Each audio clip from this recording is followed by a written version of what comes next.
તમે ભલામણા નિર્લિત રોઈને સમજાવો, હવે અમને બહુ વાહે પડી ગયા.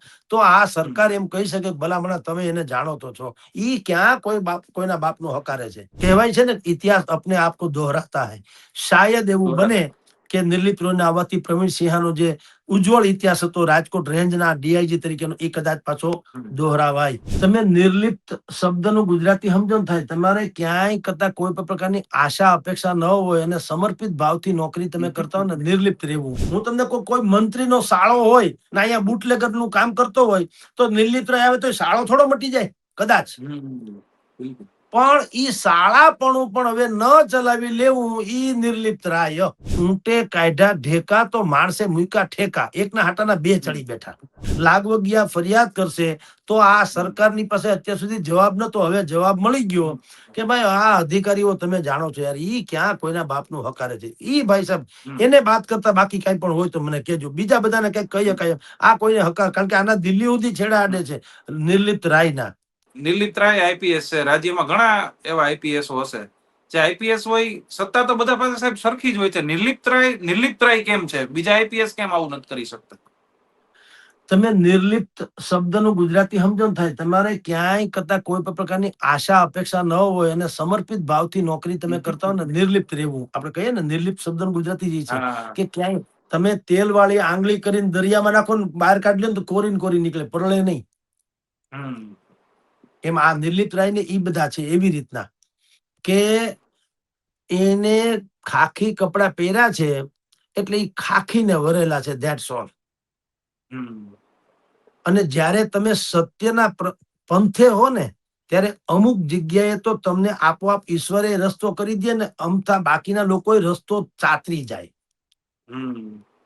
નહીતર મને તમે જવાબ આપો રોનકભાઈ કે નિર્લિપ્ત રાય હોય યા બીજા કોઈ પણ હોય, છેડા તો બધાના પહેલેથી ઉપર સુધી અડતા હતા. ઈ તો છેડા તો છે ને, ઈ છેડા થોડા નિર્લિપ્ત રોય કાપી નાખવાના.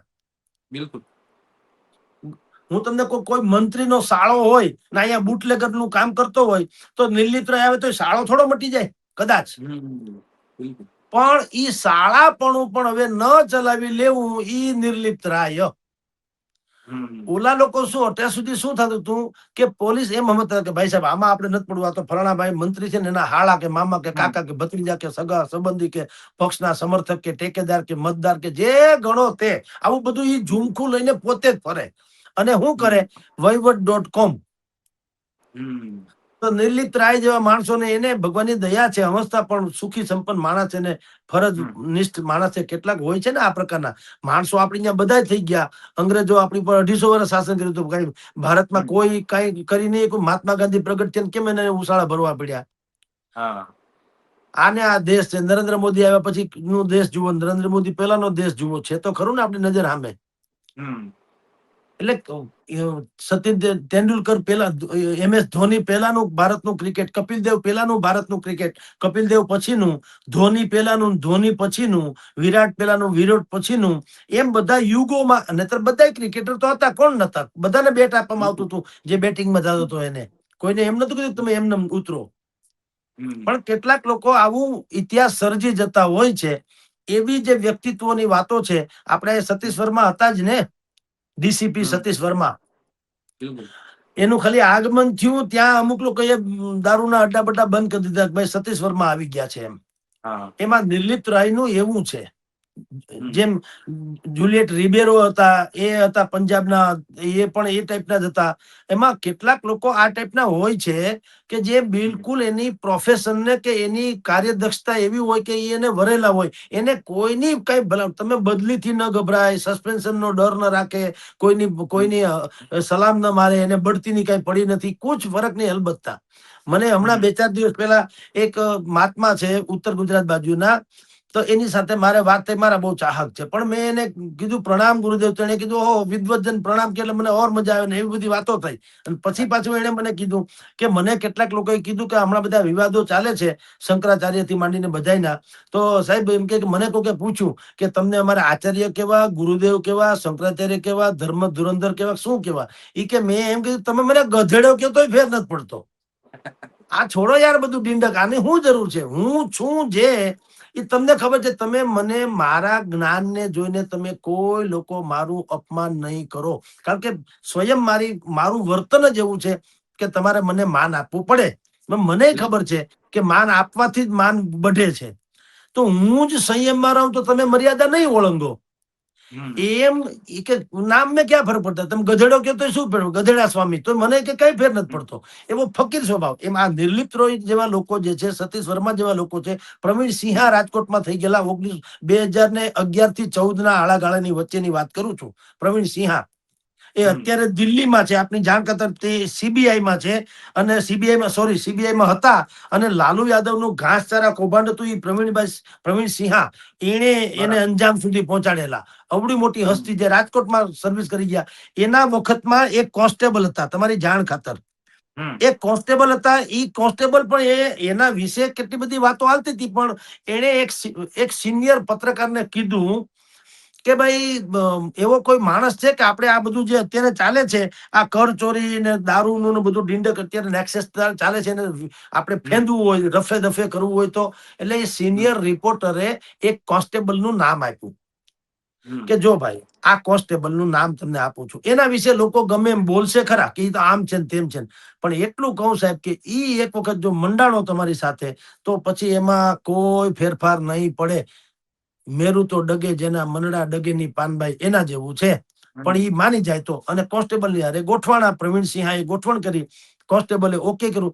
કોન્સ્ટેબલ ની મહાનતા જુઓ તમે. એણે શું કર્યું, એની બાતમીદારોની ટીમ હતી તગડી, એને ફરીથી ઉજાગર કરી, અને સરકાર પાસેથી બાતમીદારોને પૈસા જે મળે ને, એ હાવ મામૂલી રકમ હોય. તમે દારૂની મને અડ્ડો બતાવો ને, તો સરકાર શું કે 25, 50, 100 રૂપિયા, 500 રૂપિયા, 1000 રૂપિયા એવું હોય. હવે એટલે કોઈ જોખમ ન કરતું, એના કરતા ઓલી કરતી હપ્તો મોટો મળી જતો હોય, સમજી લ્યો. તો આ કોન્સ્ટેબલે શું કર્યું તમને કહું.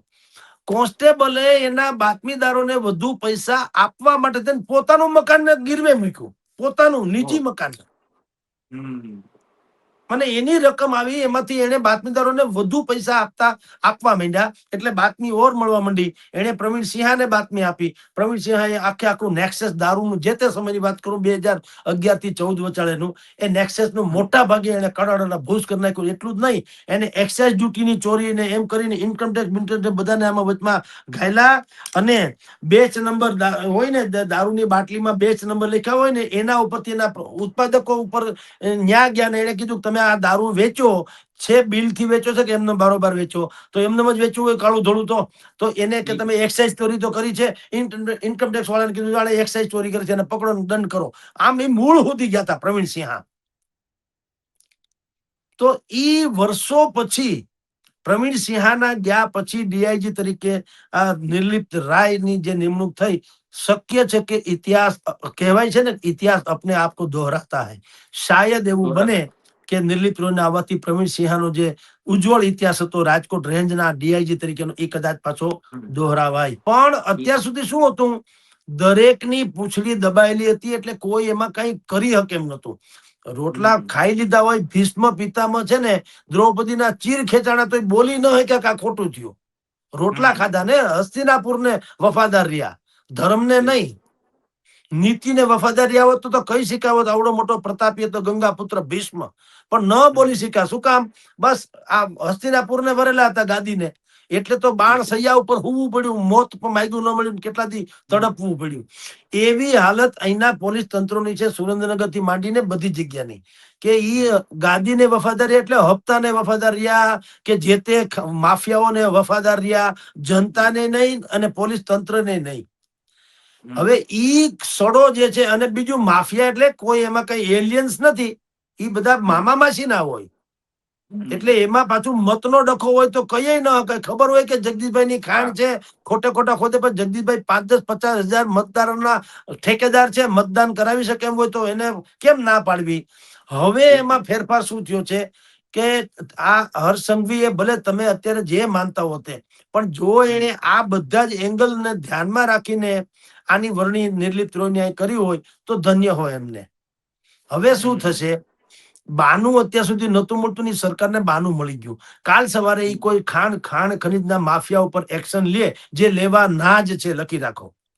હમ. તો ઈ ખાણ ખનીજનો માફિયો જે છે એ ભલે ગમે એવો સપોર્ટ કરનારો હોય પક્ષને, શાસક પક્ષને, કે ગમે એવડો મોટો રાજકારણી છેડા આડે એવડો હોય, પણ ઈ જયારે શિકાયત કરશે કે યાર અમે તમને મદદ કરી છે ને તમે ભલામણા નિર્લિત રોઈને સમજાવો હવે અમને બહુ વાહે પડી ગયા, તો આ સરકાર એમ કહી શકે કે ભલામણા તમે એને જાણો તો છો. ઈ ક્યાં કોઈ બાપ કોઈના બાપનું હકારે છે. બિલકુલ. બસ આ કોની બાનું છે ને ગજ્યો? ઈ બહુ, હા બસ સૌથી મોટી વાત આ કે એને વાત કરો. તમ તારે બીજે ક્યાંય હોય તમે મને કયો લ્યો, પણ હવે આ એક નિર્લિત રોયમાં મારું કઈ હાલે નહીં.